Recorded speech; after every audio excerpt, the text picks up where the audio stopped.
You know, I've been working with conservatives internationally and centralist liberals too on the construction of something like a more profound underlying traditionalist narrative. And I think what's happened too is the conservatives, the traditionalists and the liberals increasingly have been set back on their heels by the increasingly strident moralistic claims of the radical leftists and haven't really been able to respond to that properly and have been, in some sense, what would you say, the victims of their own guilt. You know, because the thing about conservative types is that they tend to be conscientious. And so if you go after them for not doing their duty, they tend to take that quite seriously. And so when the left levies accusations of less than dutiful behavior against conservatives, the first thing the conservatives do is get guilty. It's like, well, we probably could pollute a little less more. We could be a little less sexist. We could be a little less racist. We're sorry. It's like, it's time to stop being sorry. It really is on the conservative front to say, look, your bloody policies are not only raising energy prices to levels that are absolutely unconscionable, but certainly dooming a large percentage of the population in the world and in the Western world as well to undue poverty and privation. And you're not doing a damn thing on the planetary front. In fact, you're making the situation worse. And so we've had enough of your cheap moralizing. We're going to go ahead with what the adults do, which is to deal with the world as it is. You know, I got some stats from Bjorn Lomborg recently. I just wrote an article for The Telegraph that's quite popular about delusional, genocidal globalists and their willingness to sacrifice the poor. And Lomborg pointed out that the International Energy Agency and the Biden government have both projected that we won't be at 100% renewable energy till at least 2240. Right, not 2035 or 2050. That'll still be at best at something like 20%, assuming everything that's planned works out, which it won't. And so the idea that we're going to somehow transition to these magical technologies that are just going to suddenly appear is absolutely preposterous, even when you don't take into account the facts that you laid out, which is we make all sorts of other things from oil. And so what are we going to do? Stop making them? It's like, well, maybe, because you don't need those if you're going to decrease your carbon load. You know, I mean, we're never going to get to 100% renewable. I may as well just put that on the table. Because when you think about what you need to get to 100% renewable, especially if you're talking about battery power to back it up, where are we going to get the lithium and the cobalt and the nickel? You have to mine the surfaces in order to do that, but the environmentalists are opposed to mining as well. Every time you try to get a mining operation going, you've got a wall and an army of environmentalists trying to stop you there also. You have to move a lot of earth in order to be able to develop all of those resources to be able to feed the battery power, and you have to use a lot of landscape in order to put on the solar panels and the wind turbines. I think Lomborg has estimated that there is something under 10 minutes of battery power, sufficient battery power in Europe to power the European power grid at the moment. Something like, I think it's actually 3 minutes. It's somewhere between 3 and 10 minutes. And all the vaunted improvements in battery technology that we're supposed to be zipping along like mad by now haven't manifested themselves. And so that's a non-starter as well. Well, let me tell you what I think the future is, honestly. And I think Canada is well on its way in helping to develop this future. I think hydroelectric power is the future. And then on top of that, developing natural gas and using carbon technology to capture the emissions so that you're not putting anything into the atmosphere. Those to me are and perhaps even geothermal. We have to be looking at ways that you can get secure, reliable baseload that doesn't have a huge external impact on the environment across the whole range of environmental impacts. And I think we have to get away from this idea that solar and wind are the only answer. It's sort of interesting you said that there's this envy or this hostility to capitalism. I see it a little differently. I feel like those on the other side of the spectrum have their own favorite capitalists that they like to support, and because there's like pharmaceutical lot of subsidies. Well, there's a heck of a lot of subsidies that go to wind and solar panels, solar power as well. And so I think really that's what we're seeing, is that there's a multi-trillion-dollar market at play here, and that we've got two different interests that are lining up.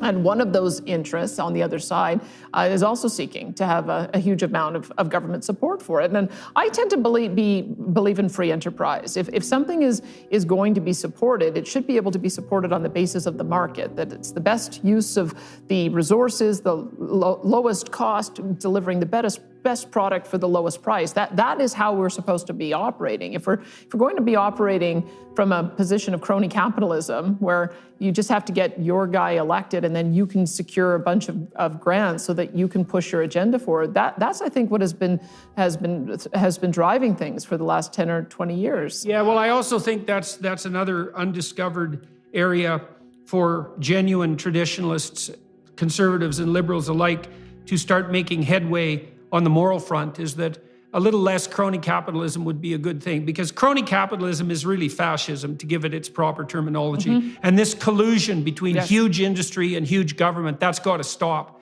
It's not the free enterprise market that properly responds to transformations of demand and supply. It's top-down collusion, and it's aided and abetted by very large players, and that's really got out of hand as well. I think the Conservatives would do well to address that as much as they possibly can. You're very right. The federal government stands in the way. Even on these promising technologies, they stand in the way of allowing those to go through a streamlined regulatory approval. And it's because, again, we have an environment minister who takes this paradigm view that the only way that we can develop electricity is to use the sources that he thinks we ought to use, and that excludes natural gas. So that's another big battle coming up, because I think that Canada will be able to export that to the world and also reduce overall global emissions if we can just get our policies right. I should say, incidentally, Europe is already there. Europe is already allows for green bonds to be issued, as well as for natural gas developments with a carbon capture component to it. It's Canada who has also an advantage in developing these types of energy sources that our federal government is standing in the way. And so I think that gives us some common cause with our friends in the rest of the country, particularly Ontario, in making that argument more broadly. So what's happening on the political front? We had a change in leadership because obviously we had some internal conflict in our party around some of the issues that we've been talking about. Are we getting our fight out to Ottawa enough? I think some of our supporters were feeling that we weren't fighting Ottawa enough on our areas of jurisdiction. We weren't getting progress on being able to get our energy to market. We weren't getting progress on changing the transfer program in our country, and also on issues of liberty that our government didn't do a good enough job of standing up for freedoms. And so we have some repair work to do with our conservative movement to stitch it back together. Conservative leadership races help in that regard, because it gets everybody out there talking and meeting with people and making apologies where apologies need to be made. So I feel like our movement is pretty unified, but we are facing a very tough competitor in the NDP. They have cemented themselves as the progressive vote, and they have been polling strongly ever since they left government last time around. So I don't want to take it for granted, but I think these are the issues that are going to turn the election. That is, as much as the NDP and all of the socialist parties like to act as though they're looking out for the middle class, they are not. They used to be a party that looked out for the little guy. Now they want to maintain the elite institutions and the elite structures that we have, which only benefit those at the very top and also benefit those who are in decision-making roles in the bureaucracy, and it hurts the little person. I mean, when you have our government talking about a 300% increase in the carbon tax at the federal level, and the provincial opposition leader is walking 100% behind that, and then trying to do videos about how much she cares about affordability. It's baffling. You can't do that. It's impossible. You can't say we're going to increase the cost of all of your energy use by 300%, but my goodness, what happened? Why is food going up in price? Why is electricity and home heating going up in price? Why is gasoline and diesel going up in price? You have no credibility. The only way you have credibility is you say, remove the retail carbon tax to give people a break while we're going through this inflation crisis. So I think that that's going to be one of the big points of difference between us and the guys on the other side, is I think they are revealing that they aren't who everybody thought they were. And this is why we have to show our heart a lot more. Conservatives, sadly, When conservatives often, when we run campaigns, we often talk about how much we're going to cut and we're going to reduce taxes. And anybody who relies on a government service, whether it's healthcare or education or post-secondary or children's services or social services, they think, are you cutting the things that I need to be able to survive? And so we have to develop a different philosophy of government so that we can cutting also isn't address much those of a needs. vision. You know, but It is one not. vision that conservatives can offer, which I think is pretty damn straightforward, is cheap, plentiful, relatively clean energy for everyone.